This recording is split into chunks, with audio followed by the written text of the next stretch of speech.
मोदी जी, थोड़ी सी बात उत्तर प्रदेश की करते हैं। सबसे बड़ा प्रदेश है, 80 सीटें वहाँ से आ रही हैं।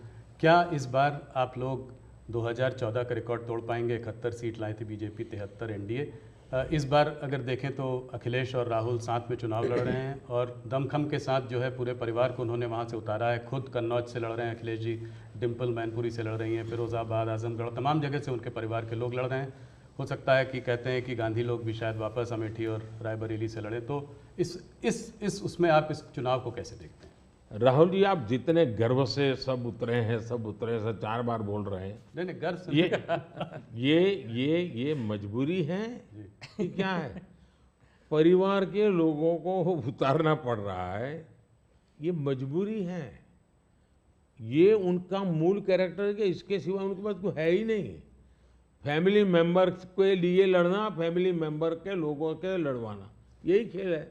अच्छा, ये पहले इकट्ठे नहीं आए क्या भाई? पहले भी इकट्ठे आ चुके हैं, बार बार इकट्ठे आ चुके हैं।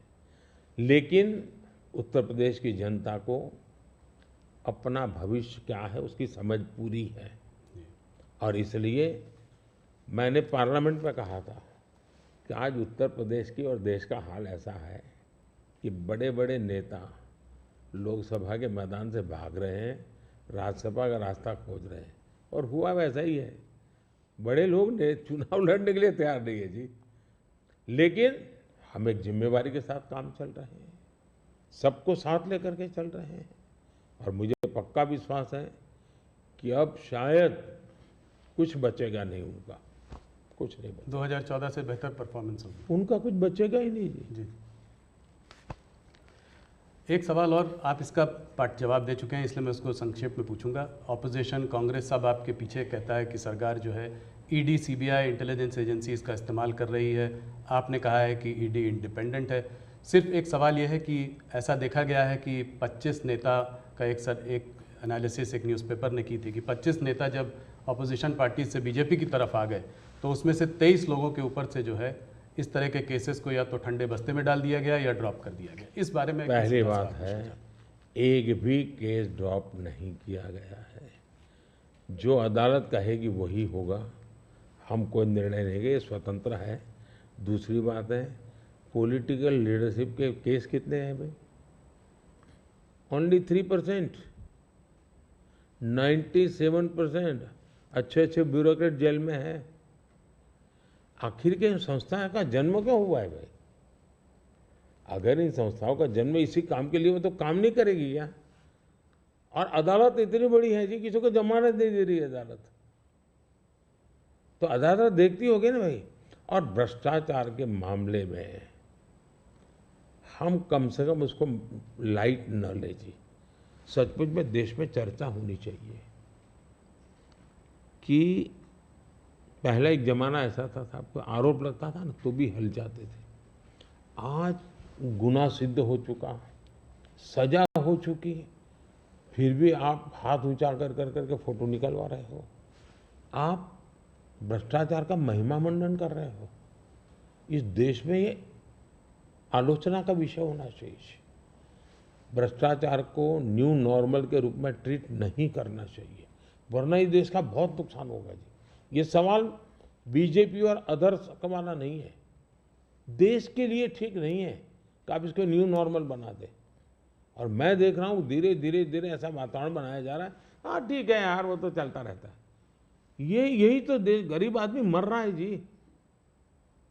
हमने कैसे भी करके इससे देश को मुक्त करना चाहिए, रिजॉल्व होना चाहिए कंट्री का, वो नहीं हो रहा है जी। और मैं तो मानता हूँ कि भाई देखिए, मैं जो कोशिश कर रहा हूँ, एक सिस्टम को पॉलिसी ड्रिवन बनाओ, टेक्नोलॉजी को भरपूर लाओ। आज हमने, पहले एक प्रधानमंत्री कहते थे 1 रुपया जाता है 15 पैसे पहुँचता है जी। आज मैं कहता हूँ 1 रुपया जाता है पूरे 100 पैसे पहुँचते हैं, डायरेक्ट बेनिफिट ट्रांसफर। क्यों? सिस्टम को सुधारो भाई। हमने जेम पोर्टल बनाया, करप्शन को कम करने की दिशा में हमारा बहुत बड़ा कदम है जी। दूसरा, समाज को भी जगाओ, समाज को भी आदत डालो कि भाई भ्रष्टाचार बुरा है, किसी भी स्तर पर भ्रष्टाचार से मुक्त रहना चाहिए। और देश में वो वातावरण बन रहा है, पॉलिटिकल लोगों को डर नहीं है, और मैं मानता हूँ उसमें कुछ मात्रा में ये जो सिर्फ हमारा विरोध है इसलिए उनका समर्थन कर देना, ये शोभा नहीं देता है भाई।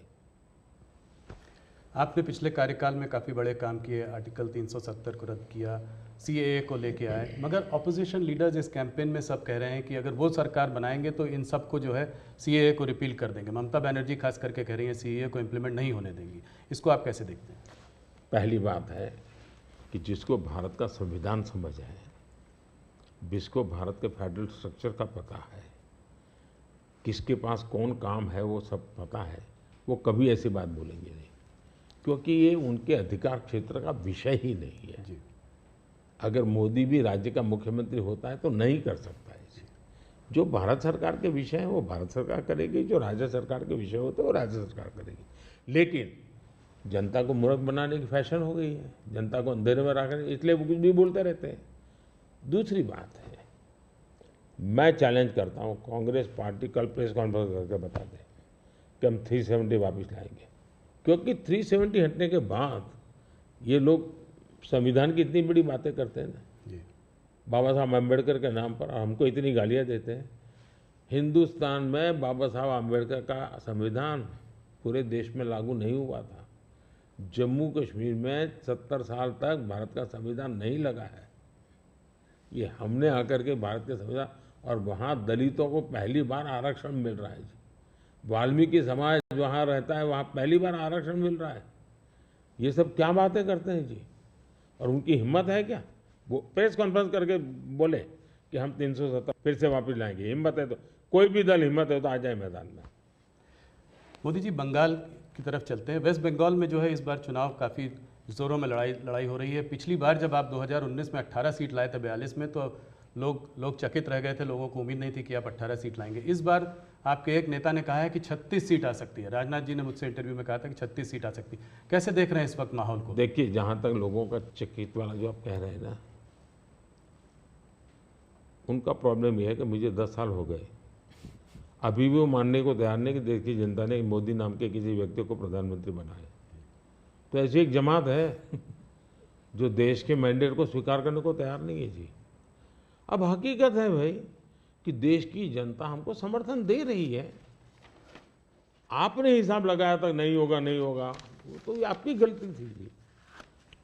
हमारे तो लोगों के साथ संपर्क है। और मैं मालदा में था, मैंने जी, मैं हैरान था कितना बड़ा जबरदस्त वहाँ माहौल था जी।